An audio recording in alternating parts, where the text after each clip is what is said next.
السلام علیکم دوستانو، څنګه یو امید لرم چې ښه به د افغانستان د کرکټ مینوالو ته خو اول ډیره مبارکي. تاسو ته پاتې ټیسټ میچ چالو دی د افغانستان او زیمبابوې.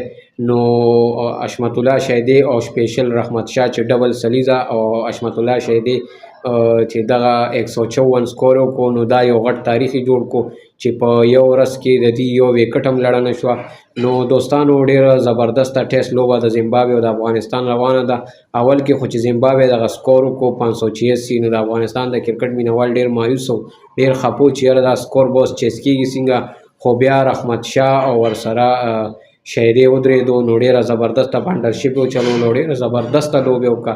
زه وایم چې هېڅ د تعارف محتاج نه دي، او زه وایم چې د صفت قابل دي چې داسې لوبې وکړه چې د صفت قابل دي. نو ټول د افغانستان د کرکټ مینوالو ته د مبارکي وي، ټولو پښتنو ته چې دا یو تاریخ جوړ شو. دا په 2004 کې انګلینډ په یو ورځ کې د هغې مې وکټه نه وه غورځېدلې او د دې مو نه غورځېده، نو دا یو غټ ریکارډ جوړ شو.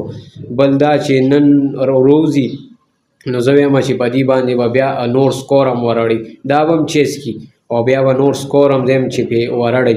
نو ډېره زبردسته لوبه ده. خو اوس چې نن 1 بجه به د افغانستان ټیم چې دی اوس به بیا بیټینګ کوي، نو زه وایم چې بیا دغه سکور چې 161 سکور پاتې دام چیس کی او ورسره بیا پې نور سکور ورواړي او نور کلاړیانو ته ووایي چې بس صرف یې چکې چوکې وهئ.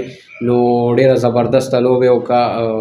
بیا هم د افغانستان د کرکټ مینوالو ته د مبارکي وي. بل د پاکستان او د ساوث افریقې چې کومه لوبه روانه ده، نو خو بېګا پاکستان ټیم والله بس بیا بیټینګونه چلېده. خو ځکه دوستانو یو خبره ده چې د ساوث افریقې دا پیچونه دي دا ډېر سخت دي، خو بیا هم د پاکستان بیټینګ چې دی هغه بیا فلاپ شو او ونه چلېدو. هغه رنګ چې څومره د کرکټ مینوال پته مو نه، هغه رنګ یې د پاکستان هغه بیټینګ ونه چلېدو. لکه سیم ایوب هغه رنګ سکور ونه کړو، ورسره رضوان ډېر زر وټ شو، زه بابر اعظم خو 50 واله نیمه سریز یې وواله.